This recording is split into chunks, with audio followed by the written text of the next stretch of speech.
Today, I'm going to explain the mystery thriller film called Julia's Eyes. Spoilers ahead. Watch out and take care.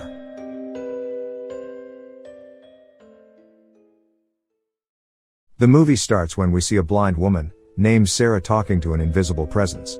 The presence has been tormenting her for days. It plays songs and follows her around the house. Sarah cannot take more of this, so she goes to the basement to hang herself.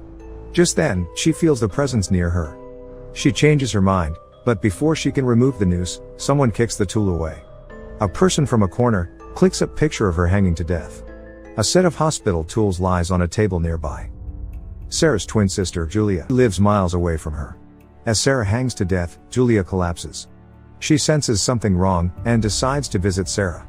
Julia and her husband, Isaac, come looking for Sarah and find her dead in the basement.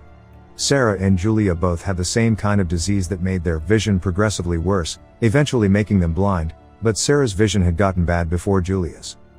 At home, the police officer suggests, declaring it a case of suicide. He suspects Sarah got depressed with her blindness, so she committed suicide. However, Julia insists it is not, as Sarah was waiting for a donor to get her vision back. She believes this is not a case of suicide, but that of murder. He then informs her of a blind lady named Soledad, who Sarah used to talk to. Julia visits Soledad, and gets to know about a place named Bauman Center, a place for handicapped people. She tells her that Sarah had made new friends there. Julia visits the place. When she goes there, she hears a group of blind women gossiping about Sarah. Sarah had a boyfriend who she went with to a hotel in Bella Vista. The women notice Julia's presence and confront her. When she introduces herself, they ask who the man she came with is. Julia is surprised because she had come alone. But the women sense someone standing right behind her. Julia sees someone walk out. She chases the person, and reaches a small dark room. The person is right in front of her, but she cannot see him due to the darkness. He flashes his camera, which distracts Julia, and he escapes. Her eyesight goes weak. Isaac wants her to go back home, because any more stress will cause Julia to lose her vision, but she convinces him to go to Bella Vista for a holiday. In reality, she wants to find out Sarah's boyfriend whom the blind women had been talking about. As they arrive in Bella Vista, she chooses the hotel in which Sarah stayed with her boyfriend. In the hotel, she cannot find any record of Sarah's boyfriend. Later at lunch, a waitress tells her that her twin, Sarah, already had her eye operation. So she is confused as to why Sarah committed suicide, as she already had the operation. Then, Isaac reveals that Sarah's doctor told him that her eye operation was not successful. According to him, this is the reason Sarah committed suicide. As Julia is about to leave the hotel, a janitor named Crespillo says that he found something in Sarah's hotel room. He guides her to Sarah's room, and gives her a key that belonged to Sarah. Crespillo also tells her to be careful of the man in the dark. Just then, Julia senses someone behind her. The person runs away before she can catch him. Julia and Isaac then go to get surveillance camera footage to identify the person Sarah was with. Isaac goes in to get the footage, but never comes back. When Julia goes in to check, Isaac is not there. All the footages are gone too. She reports to the police about Isaac's disappearance, and tells them about the invisible man. Just then, we see Crespillo bathing in a tub. Someone cuts off the light bulb over him. It electrocutes him to death. The police and Julia come looking for Crespillo, and find him dead. Julia is now sure that the invisible man has killed Crespillo and kidnapped her husband. Worried about Isaac, she gets a seizure that further weakens her eyesight. She goes to see her doctor, who tells her that she has less than a month before she goes fully blind. He arranges an eye transplant surgery for her. Later that day, she goes back to Soledad's house. Soledad had a husband and a son named Angel. Her husband left her, and Angel had looked after her for 10 years before suddenly leaving one day. Shortly, the police find Isaac's last location to be a motel. They also find his wedding ring in the room he stayed in. As the inspector and Julia are in the motel talking, another officer comes, saying that someone is at Julia's home. The two of them return back. Inspector goes to check into a room, when Julia hears a noise from the basement. She goes down to check, but because of her eyesight and the room's darkness, she doesn't see anything. She feels around the room and suddenly touches a man. Scared, she starts to yell for help. The inspector comes down, and tries to calm her. Suddenly, the lights come back. Isaac's body hangs from the ceiling. He has committed suicide. But even when the lights are on, Julia can't see. She has gone fully blind. The following day at the hospital, The inspector tells Julia about Isaac's suicide letter. He had an affair with Sarah for 6 months before her death. He killed himself because he couldn't lie to Julia anymore. A few days later, Julia goes through a surgery. She has to live with the bandage around her eyes for a week. Only after that, will we know if the surgery has been successful. During this time, she will stay under supervision in her twin's house. The hospital provides Julia with a caretaker named Ivan, to help her around the house. He gives her a device to hang around her neck, so that she can call him anytime she wants. That night, Julia gets a nightmare about Isaac and Sarah trying to get her bandage off. She wakes up terrified. Then she hears footsteps from outside. She calls Ivan through the device. He tells her to get out of the house. She escapes. Just then, someone takes the key Crespullo had given her. The police come in the following day, but they do not find any evidence of invasion. Ivan lovingly changes Julia's bandage. For the next few days, he takes great care of her. Changing her bandages, cooking for her, listening to music with her, and whatnot. But throughout all those times, we never get to see Ivan's face. On the third day, Julia asks him to stay for drinks. They have a conversation about Isaac, after which she kisses him. That night, Julia is woken up by a nightmare. As she reaches for her wedding ring on the side table, we see a set of hospital tools similar to one from the night of Sarah's death. Someone from behind her tries to inject her with a drug. This wakes her up, and she finally touches the man. Terrified, she runs out of the house to her neighbor, Blasco's home. His daughter Leah is home too.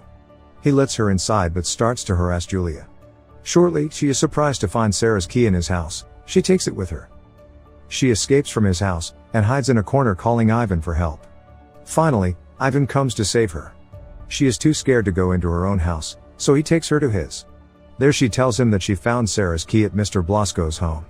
She suspects that Blasco is the Invisible Man. Ivan leaves for some time when Leah approaches Julia. She has followed them here and snuck into the house through the windows. Leah tells Julia that she was the one who stole the key from her house and that she knows who killed Sarah and Isaac. It is the Invisible Man. Ivan himself. Leah reveals that she used to be close to Sarah, and knows a lot about the Invisible Man. Julia doesn't believe it, but Leah insists that the key unlocks one of the locks in Ivan's house. Ivan has been drugging Julia to make her go blind, as he did with Sarah. Leah tells Julia to go to the bathroom, and stay there until Leah finds a way to escape. When Ivan comes back, she asks him to take her to the bathroom. She then opens her bandage, 4 days before the schedule. Luckily, the operation is successful, and she is happy to have gained her vision back. She quickly goes outside, and enters one of the rooms. She is shocked to see many pictures of Sarah and herself on the wall. Julia leaves the room to look for Leah, but sees her body stabbed to the wall. Ivan had killed her too. Terrified, she sits down in the corner crying. Just then, Ivan comes into the room. We see his face for the first time. It is splattered with Leah's blood. Julia poses as though the surgery was unsuccessful, and pretends that she is still blind. Ivan expresses his love for her. Now she is in the kitchen with him. She sees him drugging her cup of tea. Julia then replaces her cup of tea with his. Ivan doesn't notice, but he gets suspicious. He takes her to the freezer, and asks her to open it. Inside it is the dead body of real Ivan. Julia gasps, giving away that she can actually see. The imposter Ivan calls her a liar. He then takes her to Sarah's house, but Julia manages to run away from him into Soledad's house.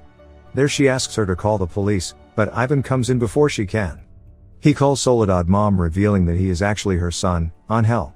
Julia pleads with Soledad to call the police, but Angel convinces her that he is not a killer. Then Soledad hits Julia on her head with the phone. Angel realizes that his mother can see. Soledad reminds him he will be nothing without her. This agitates Angel, so he chokes her. He wants her to go back to being blind again. He pokes her eyes with a needle. When Julia wakes up, she is in the basement of Sarah's house. Angel sits in front of her. He has packed all her clothes and plans to take her away to live with him. As he starts to kiss her, Julia takes a knife and stabs him on his legs. She quickly runs out of the basement and locks him there. But she can't get out of the house. She calls the police. Just as Angel breaks the door, Julia cuts off all the lights in the house. It is pitch dark. Angel uses his camera flash to look for Julia, and finds her. As he tries to stab her, the police come in. But they too cannot see anyone in the dark room. Julia takes one of the torch lights from them, and shines it to Angel in the corner. The shadow finally comes to light. Angel cannot handle being looked at by so many people, so he slits his throat, killing himself. Cut to a few weeks later, Julia is at the hospital. She finds that the damage to her new eyes is irreversible, as she had been continuously injected by her fake caretaker. Using her last few hours of vision, Julia says goodbye to Isaac's corpse. It is revealed that he was the one who donated her with his eyes. The movie ends as the camera zooms into Julia's eye. Now, for the explanation. Sarah and Julia both have a condition called degenerative vision. This causes them to lose their vision progressively, eventually going blind. Sarah loses her vision before Julia. Angel has a fascination for blind girls. He calls himself an invisible man. This is a metaphor for him trying to say that he has no friends or family. No one notices him when he's around because he's not worth noticing. Over time, Angel has developed the ability to be stealthy and stalk victims efficiently. He took care of his mother Soledad for 10 years thinking she was blind. Soledad was the only person who he talked to. This filled Angel with resentment towards everyone who did not notice or care for him. However, he fell in love with Sarah, and then Julia. According to him, only blind girls could feel his presence. Sarah tells her other blind friends at a center for the blind that she's been dating someone. This person is Angel. Once she has her eyes operated, she goes with Angel to a hotel in Bella Vista for a week. At this point she has her eyes bandaged. We are not told what circumstances she meets with Angel. Perhaps he was posing as her caretaker, and his empathy was winning Sarah over.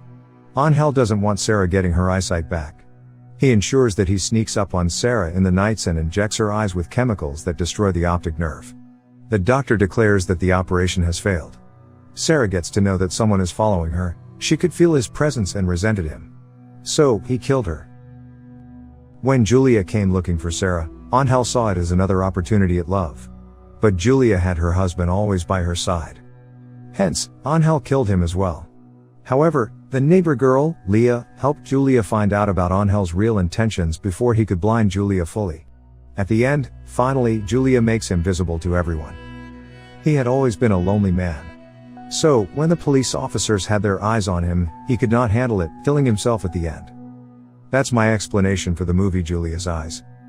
Subscribe for more videos like this, turn on notifications, and leave a like to help the channel out. Thank you for watching.